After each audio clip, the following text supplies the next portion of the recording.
نحمد و نصلی علی رسول الکریم اما بعد فاعوذ باللہ من الشیطان الرجیم بسم اللہ الرحمن الرحیم وَإِذْ قُلْنَا لِلْمَلَائِكَةِ اسْجُدُوا لِآدَمَ فَسَجَدُوا إِلَّا إِبْلِيسَ أَبَى وَاسْتَكْبَرَ وَكَانَ مِنَ الْكَافِرِينَ وَقُلْنَا يَا آدَمُ اسْكُنْ أَنْتَ وَزَوْجُكَ الْجَنَّةَ وَكُلَا مِنْهَا رَغَدًا حَيْثُ شِئْتُمَا وَلَا تَقْرَبَا هَٰذِهِ الشَّجَرَةَ فَتَكُونَا مِنَ الظَّالِمِينَ فَأَزَلَّهُمَا الشَّيْطَانُ عَنْهَا فَأَخْرَجَهُمَا مِمَّا كَانَا فِيهِ وَقُلْنَا اهْبِطُوا بَعْضُكُمْ لِبَعْضٍ عَدُوٌّ وَلَكُمْ فِي الْأَرْضِ مُسْتَقَرٌّ وَمَتَاعٌ إِلَىٰ حِينٍ۔ محترم سامعین کرام، یہ درس قرآن کا سلسلہ سورہ البقرہ سے چل رہا ہے۔ آپ کے سامنے آیت نمبر 34، 35 اور 36 یہ 3 آیات میں نے پڑھی ہیں۔ حضرت سیدنا آدم علیہ السلام کے واقعے کا باقیہ حصہ یہاں پر پیش کیا گیا ہے۔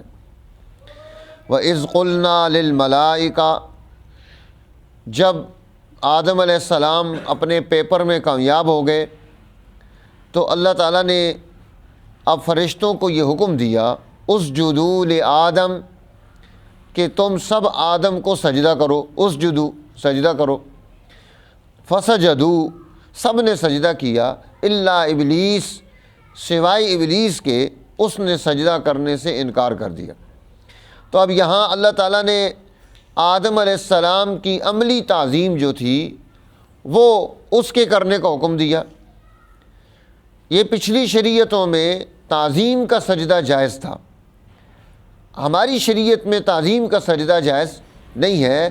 کوئی آدمی تعظیماً اپنے سر کو کسی کے سامنے جھکا نہیں سکتا، ٹھیک ہے نا۔ کسی کے سامنے ہم نے تعظیماً اپنا سر نہیں جھکانا، یعنی سجدہ کرنا، ماتھا ٹیکنا، اس کو منع کر دیا ہے۔ اور حضور نبی اکرم صلی اللہ علیہ وسلم نے خصوصاً یہ بات سمجھائی صحابہ کرام رضوان اللہ علیہ مجمعین کو، اور آپ کے ذریعے سے انسانیت کو، امت کو، اور آپ نے فرمایا کہ دیکھو میری قبر کو سجدہ گاہ مت بنانا، میری قبر کو سجدہ گاہ مت بنانا، یہاں آ کے سجدہ نہ کرنا، جس طرح کہ پچھلی قوموں نے اپنے نبیوں کی قبروں کو سجدہ گاہ بنا لیا تھا، تم ایسا مت کرنا۔ اور پھر آپ نے فرمایا کہ سجدہ اگر کرنے کی اجازت ہوتی تو میں بیوی کو حکم دیتا کہ وہ اپنے شوہر کو سجدہ کرے، لیکن یعنی یہ تعظیم اس کی قائم کرے بیوی، لیکن اس کی اجازت نہیں ہے، اس لیے کوئی کسی کو سجدہ نہیں کر سکتا۔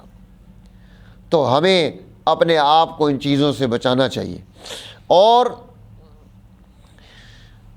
اب سب کے سجدے کے ساتھ ابلیس نے سجدہ کیوں نہیں کیا؟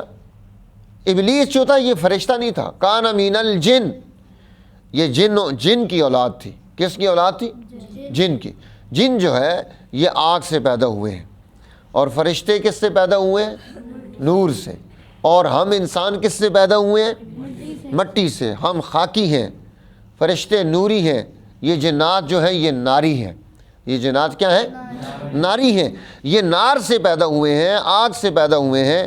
اب یہ آگ جو ہے نا، اس کے اندر اوپر کی طرف اٹھنا ہے، شعلہ مارتی ہے، ٹھیک ہے نا۔ آگ کیا کرتی ہے؟ شعلہ مارتی ہے۔ اس طرح بندے کو شعلہ نہیں مارنا چاہیے، ٹھیک ہے نا، شعلہ نہیں مارنا چاہیے، بلکہ اسے سادہ ہونا چاہیے، سادہ ہونا چاہیے۔ اس کی طرف ہمیں رہنمائی دی کہ اب ابلیس نے کیا کیا؟ ابا، اس نے انکار کر دیا، واستکبر، اس نے تکبر کیا۔ انکار اور تکبر یہ 2 چیزیں ایسی ہیں جو جس نے ابلیس کو تباہ کر دیا، برباد کر دیا، راندہ درگاہ کر دیا۔ حالانکہ وہ بڑا بیچارہ سجدے کرتا رہا، آسمان میں وہ ہر جگہ اس نے تلاش کی کہ میرا سر یہاں بھی ٹک جائے، یہاں بھی ٹک جائے، لیکن اللہ تو بھید جانتا ہے نا۔ اللہ کیا جانتا ہے؟ بھید، دل کے اندر کی بات کو بھی اللہ جانتا ہے۔ ہم ایک دوسرے کی باتوں کو دل کی نہیں جانتے، ہمیں نہیں پتہ کہ ساتھ والا بیٹھ کر کیا سوچ رہا ہے، لیکن اللہ کو پتہ ہے کہ میں کیا سوچ رہا ہوں، اور اللہ کو پتہ ہے کہ آپ کیا سوچ رہے ہیں، ٹھیک ہے۔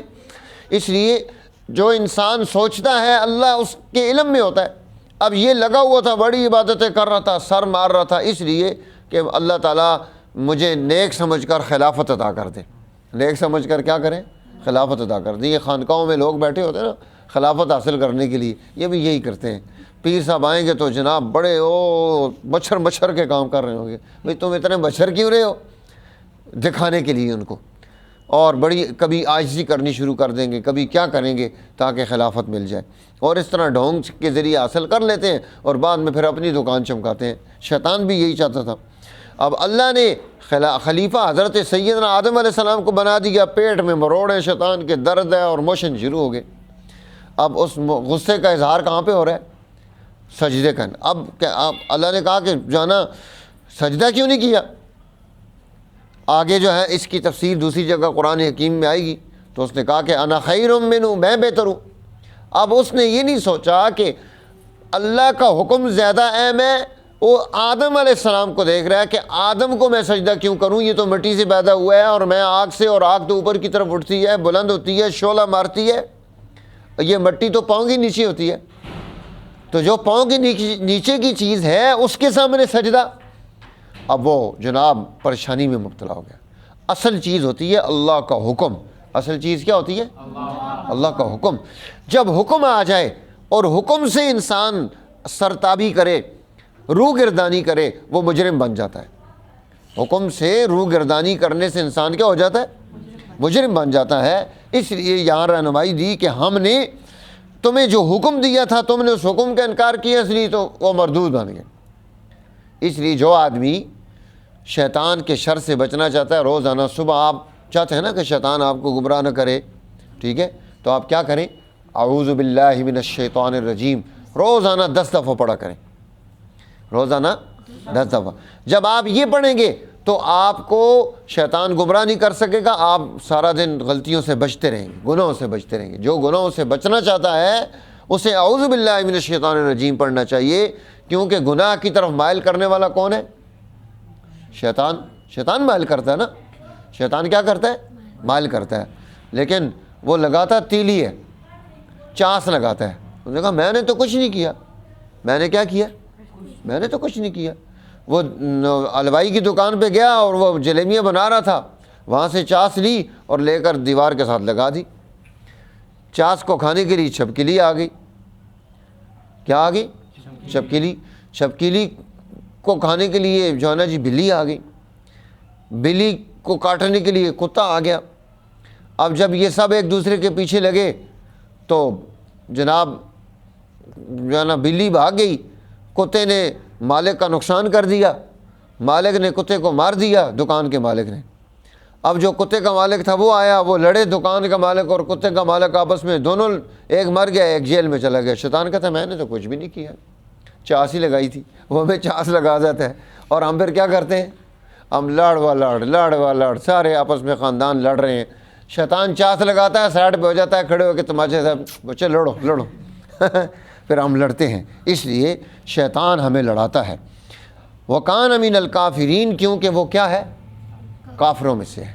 تو ہم اب شیطان کی بات مانیں گے تو ہم بھی کیا ہو جائیں گے؟ کافروں میں سے ہو جائیں گے نا. ہمیں کیا ضرورت پڑی ہے کہ ہم شیطان کی بات مان کر کافروں میں سے ہو جائیں؟ ہمیں اللہ کے نبی کی بات ماننی ہے، ہمیں صحابہ کی بات ماننی ہے، ہمیں اہل بیت کی بات ماننی ہے، ہمیں اولیاء اللہ کی بات ماننی ہے. تو پھر ہم کامیابی کی طرف جائیں گے. اب اللہ فرماتے ہیں ہم نے کہا یا آدم، اے آدم، اسکن، سکون کر، رہ، انت و زوجک، تو بھی اور تیری بیوی بھی، الجنت، جنت میں رہو. وَكُلَا مِنْهَا رَغَدًا، کھاؤ جو چاہو، عیاشی مارو، ٹھیک ہے. مِنْ حَيْثُ شِئْتُمَا، جہاں سے مرضی یا کھاؤ، ہر درخت سے، ہر جگہ سے کھلی اجازت ہے.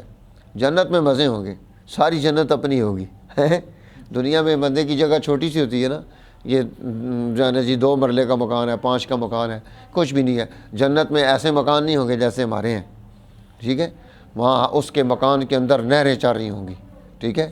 اور وہاں جناب وہ بہت بڑے بڑے باغات ہوں گے، اور جناب بہترین قسم کی جناب نعمتیں ہوں گی.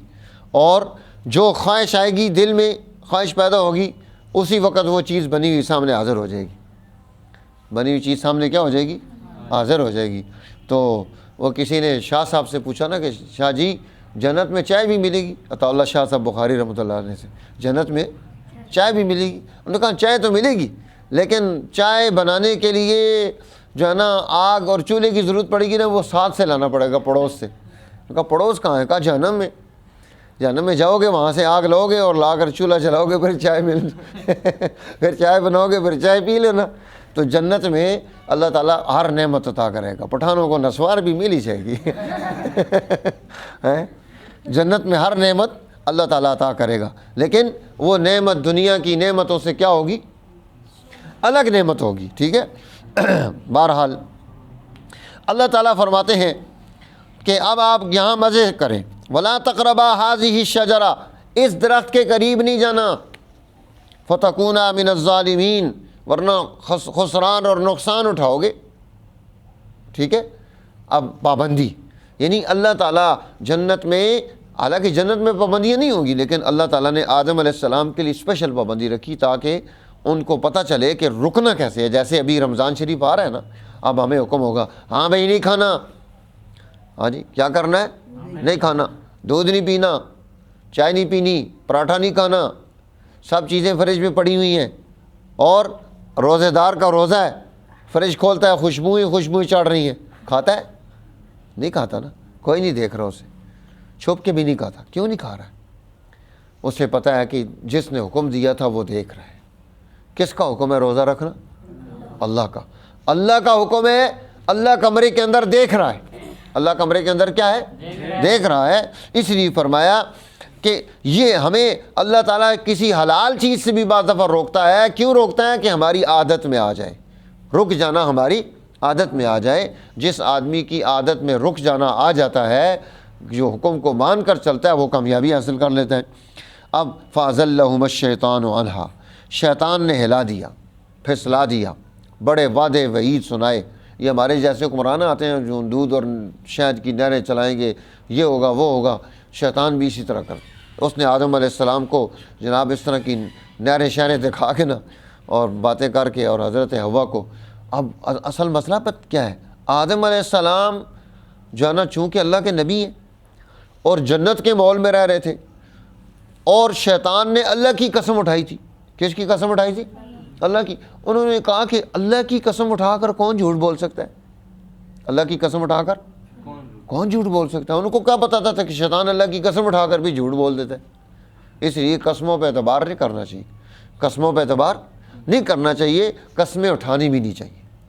آپ قسمیں نہ اٹھایا کریں، ٹھیک ہے نا؟ نہ قسمیں اٹھائیں نہ قسموں پہ اعتبار کریں، صحیح ریل بات کو چیک کریں کیا ہے، اس کے مطابق فیصلہ کریں۔ اب وہ کیا ہوا نتیجہ؟ جنت سے نکلنا پڑ گیا۔ فَأَخْرَجَهُمَا مِمَّا كَانَا فِيهِ، جس عزت میں، جس راحت میں، جس آرام میں، جس سکون میں وہ رہ رہے تھے، وہاں سے نکلنا پڑ گیا۔ اب اللہ نے فرمایا اهْبِطُوا، اتر جاؤ، اتر جاؤ، بَعْضُكُمْ لِبَعْضٍ عَدُوٌّ، تم ایک دوسرے کے دشمن ہوگے۔ وَلَكُمْ فِي الْأَرْضِ مُسْتَقَرٌّ، تمہاری لیے زمین میں مستقر ہے، یعنی ٹھکانہ ہے، مستقر ٹھکانہ ہے۔ وَمَتَاعٌ إِلَىٰ حِينٍ، اور تمہارے لیے وہاں ایک وقت تک نفع اٹھانا ہے، ایک وقت تک۔ ہم دنیا میں 1000 سال بھی جئیں، لیکن آخر ہم نے جانا ہے۔ ہم نے کیا ہے؟ جانا ہے۔ جب جانا ہے تو پھر تیاری کر کے رکھنی چاہیے نا، تیاری کر کے رکھنی چاہیے۔ اللہ تعالیٰ مجھے اور آپ کو جانے سے پہلے جہاں ہم نے جانا ہے وہاں کی تیاری کی توفیق نصیب فرمائے۔ وآخر دعوانا ان الحمد للہ رب العالمین۔